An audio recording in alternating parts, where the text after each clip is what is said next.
બનાસકાંઠામાં અંગ દજાડતી ગરમીની શરૂઆત થઈ ચૂકી છે। ડીસામાં બપોરના સમયે લોકો ઘરની બહાર નીકળવાનું ટાળી રહ્યા છે। ડીસામાં બપોરના સમયે મોટાભાગના રસ્તાઓ સુમસામ ભાસી રહ્યા છે। ગરમીથી બચવા માટે લોકો શેરડીનો રસ અને ઠંડા પીણાનું સેવન વધારી રહ્યા છે। ગરમી શરૂ થતાની સાથે જ ડીસામાં ઠંડા પીણા અને શેરડીનો રસ પીનારા લોકોની સંખ્યામાં નોંધપાત્ર વધારો થયો। ડીસા શહેરમાં જ્યારે ઉનાળાની શરૂઆત થઈ છે ત્યારે આજે લોકો ગરમીથી બચવા ક્યાંક ને ક્યાંક ઠંડા પીણા, સોડા, શરબત કે જેવો વગેરેનો ઉપયોગ કરી રહ્યા છે।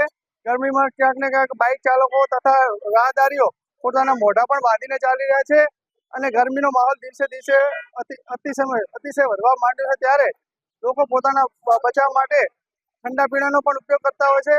હું કેમેરામેનને કહીશ કે જરાક ડીસાની સોડાની લારીની પણ પરિસ્થિતિ બતાવે અને ક્યાંક ને ક્યાંક લોકો તડકાનું પણ ઘરની બહાર નીકળવાનું પણ ટાળી રહ્યા છે અને ગરમીમાં પણ બચવા માટે લોકો વગર કામે ઘરની પણ બહાર નીકળવાનું ટાળી રહ્યા છે। રિપોર્ટર રાકેશ ઠક્કર, ડીસા, બનાસકાંઠા, ભારત ટાઈમ્સ સાથે।